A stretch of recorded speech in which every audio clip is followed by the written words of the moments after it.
Hello students, welcome. कैसे हैं आप सभी? बढ़िया। चलिए इन्हीं खुशियों के साथ उम्मीद करता हूं कि मेरी वीडियोस को आप बहुत बढ़िया तरीके से सुनेंगे। और आज ये मैं लेकर आया हूं कि mathematics 12th mathematics inverse trigonometry में फर्स्ट पॉइंट, सबसे पहले उसके एक बेसिक पॉइंट को मैं लेकर आया हूं जो 10th और 11th की बेसिक से लिया गया है। आप बहुत अच्छे से जानते हैं कि त्रिकोणमितीय फलनों के बारे में यदि पढ़ना है तो पहले त्रिकोणमिति का बेसिक कंसेप्ट आपको पता होना चाहिए। आपने छोटी क्लासों में पढ़ा है कि ट्रिग्नोमेट्री जो होती है वो ट्रिग्नोमेट्री एक राइट ट्राइंगल के लिए होती है। इसका मतलब ये हुआ कि एक समकोण त्रिभुज के लिए लागू होती है। इसका एक बहुत बड़ा रीज़न है। वो रीज़न ये है, यदि किसी अन्य त्रिभुजों में लागू करना है तो हम कर सकते हैं, पर कहीं ना कहीं हमको उसको लागू करने के लिए वहाँ पर एक समकोण बनाना पड़ेगा। नहीं है तो हमको बनाना पड़ेगा, रचना के माध्यम से बनाना पड़ेगा, फिर उसका उपयोग किया जा सकता है। तो किसी समकोण त्रिभुज, कहने का मतलब राइट ट्राइंगल, यानी ऐसा त्रिभुज जिसका एक कोण 90 अंश होना अनिवार्य है। चाहे दो कुछ भी हो, लेकिन एक क्या होना चाहिए? 90 डिग्री का होना चाहिए। आप समझ रहे हैं? ये ए बी सी, ये मान के चलें कि ये जो है आपके पास 90 डिग्री का है, राइट एंगल है, तो ये जो त्रिभुज है वो समकोण त्रिभुज कहलाता है, राइट ट्राइंगल कहलाता है। अब इस राइट ट्राइंगल में एक बात आपको ध्यान रखना है कि 90 के सामने ये जो भुजा है इसे हमेशा क्या कहते हैं? बोलिए तो। जी हाँ, इसे हम कहते हैं कर्ण। इसे कर्ण कहते हैं। और जो दो भुजाएं बच गई उसमें एक होता है लंब और दूसरा होता है आधार। लंब और आधार। अब बात आती है कि लंब और आधार है तो कैसे पहचानेंगे कि लंब है कि आधार है? चलिए आप सभी स्टूडेंट्स मुझे ये बताइए कि इसमें ए बी सी एक समकोण त्रिभुज में कौन सा यहां लंब है? तो निश्चित रूप से आपका जो जवाब आता है 95% स्टूडेंट्स का जवाब होता है कि सर ए बी जो है वो लंब है। अच्छा, ए बी सही में लंब है क्या? अच्छा, बी सी लंब है क्या? आप सोचिए, आपको मैं 10 सेकेंड का समय दे रहा हूं। आप जवाब सोचिए कि यहां लंब कौन है, आप मुझे बताएंगे। सोचिए। अब आपको लग रहा होगा, किसी ने सोचा होगा ए बी, किसी ने बी सी। अब चूंकि लाइव आप मेरे सामने नहीं हैं तो मुझे नहीं पता है, लेकिन यदि आप यहाँ ए बी को सोच रहे हैं तो आप गलत हैं। लेकिन यदि आप यहाँ बी सी को सोच रहे हैं तो आप गलत हैं। आपको लग रहा होगा सर ये क्या है, हम तो ए बी बोले तो भी आप गलत कह रहे हैं, बी सी कह रहे हैं तो भी गलत कह रहे हैं, तो मैं सही कह रहा हूं कि आप गलत हैं। तो फिर सही क्या है? सही जवाब ये है सर, लंब बताने के लिए सबसे पहले ये जरूरी है कि आपको ये बताना पड़ेगा कि किस एंगल के लिए बताना है। ये बात ध्यान रखना है। 90 के सामने वाला हमेशा कर्ण होगा, लेकिन यहां पर ये लंब होगा या ये लंब होगा ये अभी नहीं बता सकते। हाँ, यदि आपके पास आप ये कहते कि सर आप किसके हिसाब से बता दिए, इस कोण के हिसाब से बता दें, तब यहां पे मैंने थीटा बनाया है और फिर थीटा के सामने ये क्या है? लंब है। तो ये नीचे वाला जो बचेगा वो आधार बचेगा। ठीक है, लेकिन ये बात ध्यान रखना। तो बोलेंगे सर ठीक तो है, जो खड़ी हुई भुजा वही तो लंब है। हाँ, तो यहां ठीक है ना। यदि मैं यहां पे एंगल चेंज कर देता, इसी में यदि इस थीटा को मैं यहां कर देता, तब की स्थिति में अब थीटा के सामने कौन होता? B C. तब बी सी लंब होता और ए बी आधार होता। मेरी बात समझ आई आपको? इसका मतलब है कि 90 के सामने, आप देखें सारांश देखें, 90 डिग्री के सामने क्या होगा? कर्ण होगा। और थीटा के सामने लंब होगा। और शेष जो बच जाए वो आधार हो। ठीक है, तब गणित के दुनिया में फिर क्या किया गया किन्हीं दो भुजाओं का अनुपात लिया गया, किन्हीं दो भुजाओं का अनुपात, और दो भुजाओं के अनुपात को लिया गया और उन दोनों के बीच जो कोण बना है उससे उसका एक संबंध स्थापित किया गया, तब त्रिकोणमितीय अनुपात प्राप्त हुए। यानी समकोण त्रिभुज में दो भुजाओं का अनुपात त्रिकोणमितीय अनुपात कहलाता है। इनका अपना एक नाम रखा गया और वो नाम है, देखेंगे समझें, sine cos tan cosec sec cot. यानी सारी कंडीशन, जैसे कि बात को समझें, लंब के बट्टे आधार, आधार के बट्टे लंब, लंब के बट्टे कर्ण, कर्ण के बट्टे लंब, आधार के बट्टे कर्ण, कर्ण के बट्टे आधार, यानी हर तरीका। तो 6 तरीके हो सकते हैं। देखिए, लंब और आधार, लंब बट्टे आधार, आधार बट्टे लंब, 2 हो गए। चलिए अब इन दोनों को लेते हैं, आधार और कर्ण, आधार बट्टे कर्ण, कर्ण बट्टे आधार, 2 होगा 4। फिर लंब और कर्ण, लंब के बट्टे कर्ण और कर्ण के बट्टे लंब, ये 2 फिर हो गए। इसका मतलब ये हुआ कि यहाँ 6 तरीके हैं और 6 अनुपात आएंगे, इसलिए 6 त्रिकोणमितीय अनुपात बनाए गए हैं। और वो जो 6 त्रिकोणमितीय अनुपात हैं उनका अपना एक नाम रखा गया है, और नाम को आप कविता की एक लाइन की तरह याद कर लें। लेकिन इससे पहले कि आप उनको याद करें, कर्ण का मतलब मैं यहाँ के से लूँगा, लंब का मतलब एल और आधार का मतलब ए से।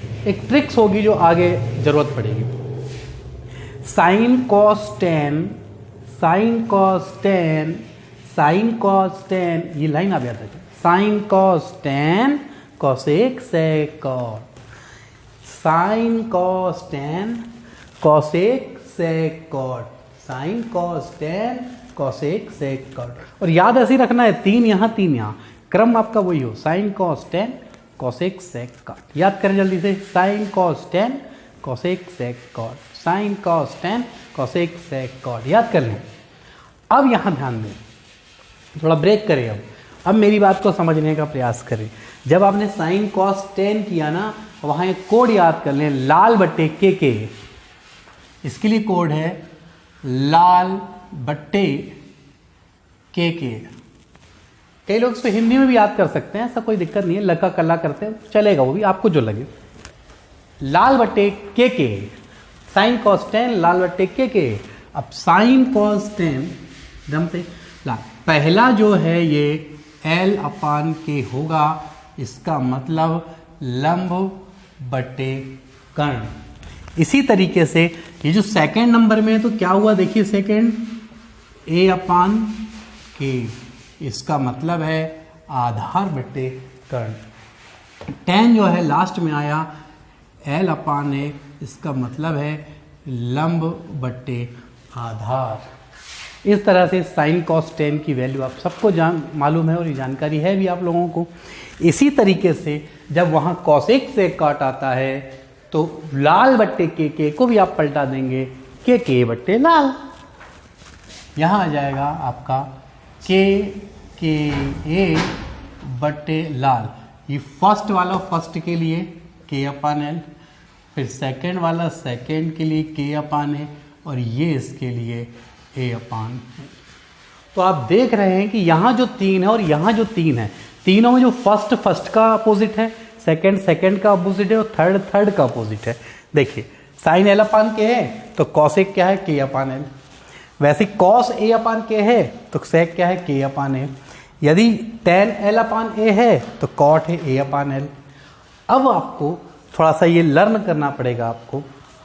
अब यहाँ मैं थोड़ी सी जानकारी देना चाहूँगा, sign theta into cosec theta यदि लाना है तो क्या करते हैं। तो आइए मैं थोड़ा सा मैं यहाँ स्टार्ट करता हूँ। देखेंगे sign theta into cosec theta, तो साइन की वैल्यू कितनी आप देखें, एल अपान की। कॉसेक की वैल्यू कितनी है देखिए, के अपन, एल से एल कैंसिल, के से के 1 बार।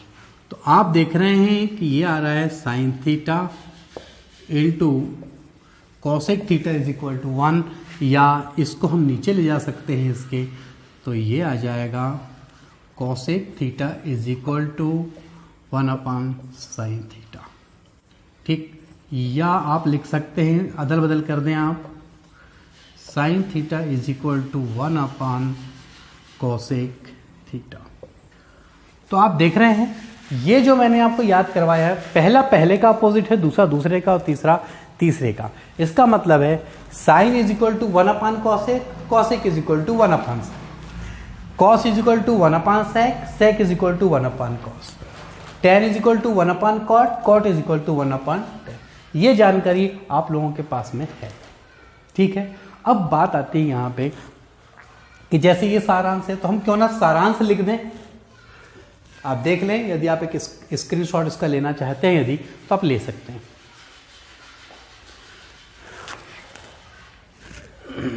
ठीक है, ले लिया होगा आपने स्क्रीनशॉट। अब देखते हैं आगे।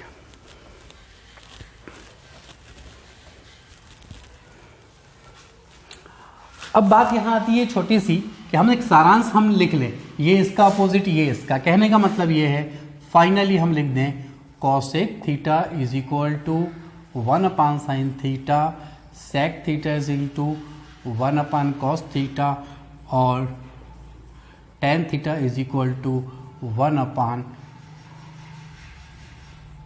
Cot theta. ये तीन फार्मूले आपके पास, ये तीन फार्मूले फिर हो गए, जो कि अब बात आती है ये जो कंसेप्ट है ये आपका 10th को भी काम आएगा, 11th में, 12th और कॉलेज लेवल पे भी ये काम आएंगे आपको। ठीक है, ये तो हुआ अब आपका बेसिक फंडामेंटल। अब इस बेसिक फंडामेंटल के बाद मैं आपको बताना चाहूंगा एक सामान्य जानकारी, देखेंगे आप। जी हाँ, इस बीच एक खास बात मैं ये बताना चाहूंगा, बहुत से स्टूडेंट मैंने देखा है वो जो साइन कॉस टेन लिखते हैं उसमें इंग्लिश लिटरेचर का एक रूल्स लगाते हैं और वो गलत होता है। वो गणित के इस पार्ट में ये काम नहीं आता है। जैसे हमने आपसे कहा कि लिखो साइन थीटा, कई लोग लिखते हैं साइन थीटा, यानी जो अंग्रेजी का नियम है ना कि जो पहला लेटर है वो बड़ा होना चाहिए, कैपिटल लेटर होना चाहिए, मतलब यहां वो नियम काम नहीं आता है। यहां पे सारों को इक्वल बनाना पड़ेगा। जैसे आपको 10 लिखना है तो इंग्लिश के हिसाब से 10 कैसे लिखते हैं आप, 10, बट ये गलत है।